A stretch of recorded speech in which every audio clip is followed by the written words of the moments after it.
Assalamoalaikum, greetings of peace. My name is Hafsa and I'm your host for YATA Talks. Today in the studio with us is Sheikh Mustafa Khattab to talk to us about Islam and how young people feel restricted in it. So, Assalamualaikum. Walaikum salam. Jazakallah khair. Thank you so much for being here. Thanks for having me. So just really quickly, tell us a little bit about yourself and what it is that you do. Well, I'm an Imam, so I'm a member of the Canadian Council of Imams, and currently I'm the Imam of the Anatolia Islamic Center here in Mississauga.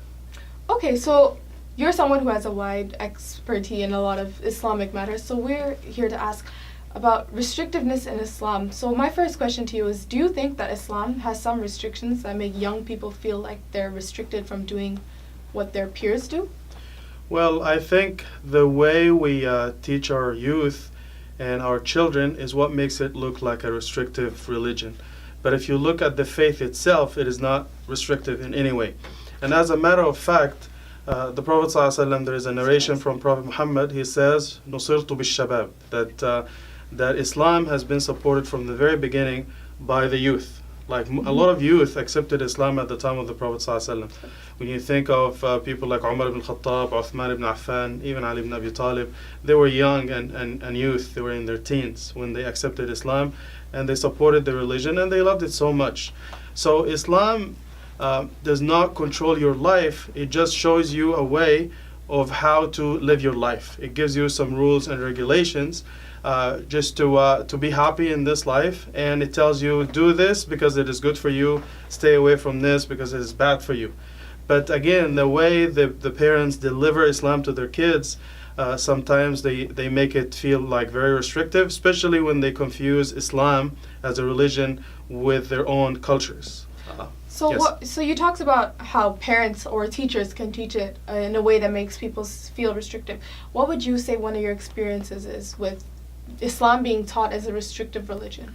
Well, say for example, if we talk about marriage, for example, a lot of people, they come and complain and they say, well, they love someone, they would like to spend the rest of their life with them, and they like to propose. So Islamically, we know what is required for someone to marry someone.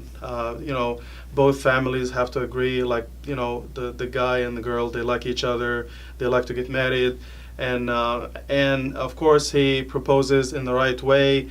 And Islamically, if someone is a good Muslim, they are practicing, they will cherish their wife and they will respect them and everything.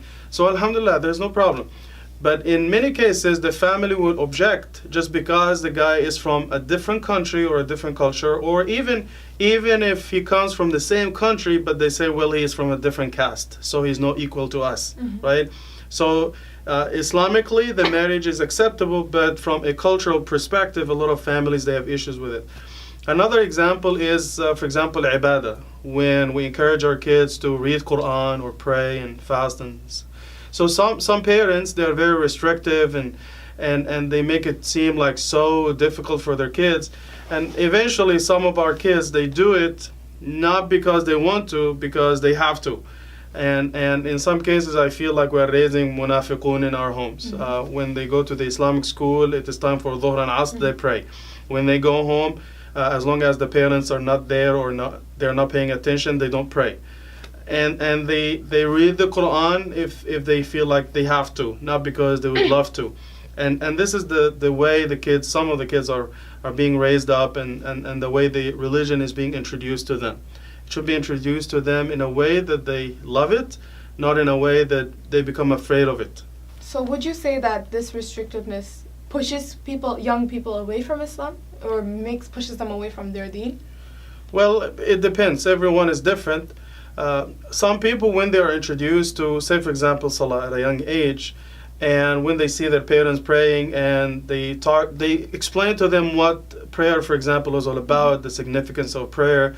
You communicate with Allah subhanahu wa ta'ala. If you need something, you pray to Him, and the amazing reward that is expecting you if you pray. This is one way of doing it.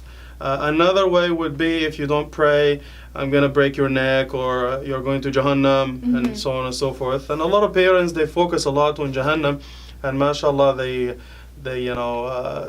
talk about Jahannam all the time, and they give you all the details, like how horrible it would be, and they dwell on the subject, and mashallah, they describe it so professionally as if they make you feel like they were born and raised in Jahannam, right? So they know every detail, but they know nothing about Jannah. So, we have to motivate them. Okay, so we've talked about how sometimes strict teachings can breed this kind of insecurity. Do you feel that sometimes when young Muslim people, when they go out and they see the way other people dress, the food they eat, the way they drink, the way they talk to each other, do you think that can also make young people feel as if they're in a strict religion, they cannot dress the same way, they cannot eat the same things? Well, it could be, because sometimes our youth and our children, when they go to school, especially if they go to the public system, and almost every week or two there's an occasion, like you have Halloween, Christmas, Valentine's, this, that, Thanksgiving, and so on and so forth. And most of these holidays are associated with food, right?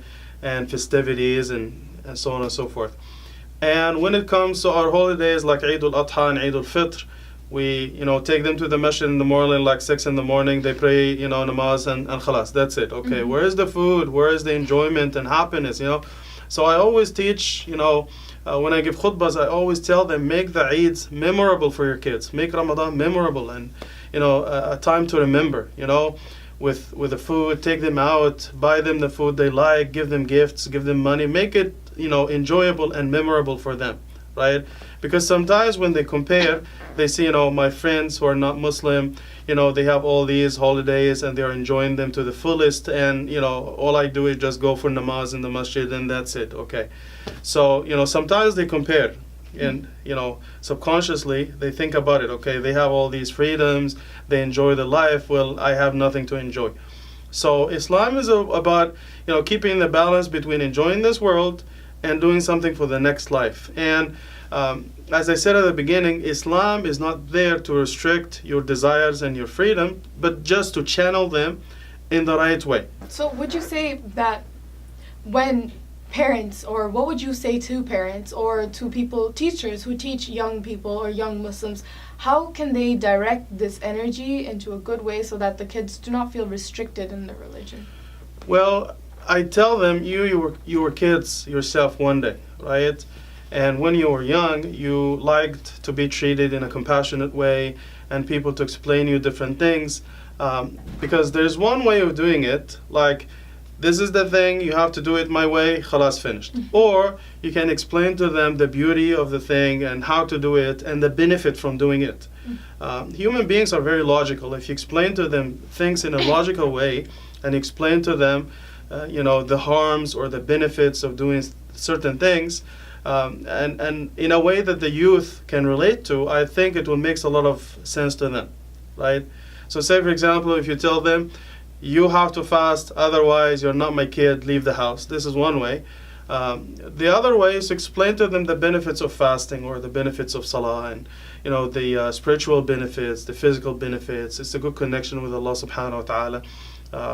We are here to live a good life, and in the meantime we have a good relationship with Allah subhanahu wa ta'ala. You explain to them in a good way and in a way that they can relate to, right?